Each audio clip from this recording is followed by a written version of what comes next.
173 of my affidavit, that's paragraph on page 74. Upon the conclusion of the threat assessment, the Acting Divisional Commissioner, Crime Intelligence, requested the Provincial Commissioner Northwest to avail an investigation team to investigate the security threat on me. I had no role in the appointment. I don't know how Kruger looks like, what his responsibilities are. I am not the manager who micromanages. And if Kruger had a view, which he expressed in the affidavit that I haven't seen, that is now being tabled here before the committee, I really have little to do with that affidavit. I think Mr. Kruger is better positioned. Which threat assessment did he conduct?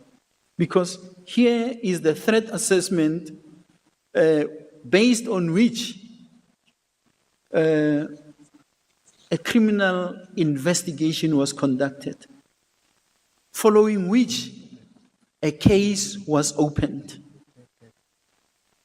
and people appeared in court. Now, I did hear, it seems as if there is a story around that case.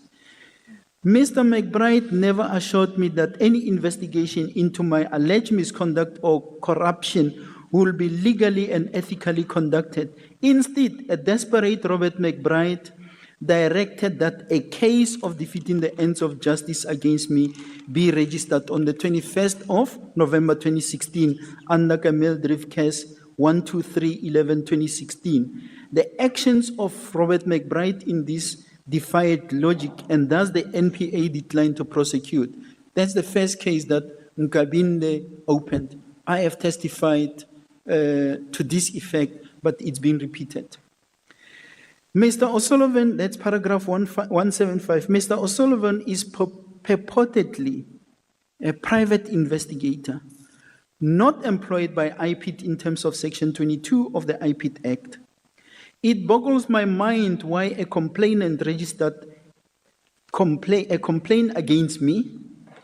At the same time, the very same complainant becomes a key person in leading and assisting the investigations, in leading the investigators in performing their statutory investigative duties against me.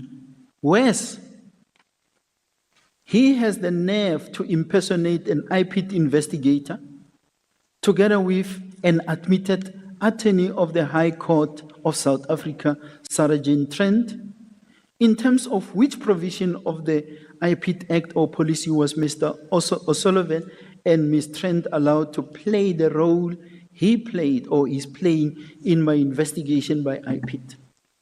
I annexed here too instant messages, WhatsApp, between Mandla and Sarah Jane Trent, extracted from the latter's cell phone, seized during her arrest. For ease of reference, I annexed here too, marked JKP 30.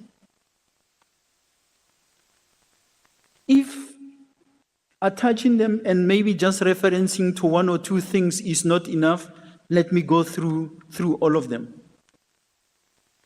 It is inconceivable why Mr. McBride, as the accounting officer of IPIT at the time, dismally failed to ensure that any investigation against me was carried out in terms of the provisions of the IPIT Act and regulations. There is nothing special about me. If there are any allegations against me, just as there will be allegations against any ordinary South African, they need to be investigated. But I do think there's something wrong if the conduct of McBride and O'Sullivan and the PHAHLANE task team is to be condoned.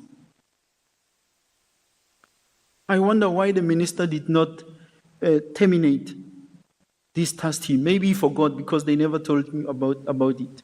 It should have been immediately terminated. Someone must ask how much money was used by these people. They continue to refer to the team that led the investigation of 4 or 5 people from the Northwest, General Mabula, as the Northwest team. The PHAHLANE task team was comprised of people from Limpopo, Eastern Cape, KwaZulu-Natal, Gauteng, Free State, and wherever else, including the Honorable Mr. Paul O'Sullivan.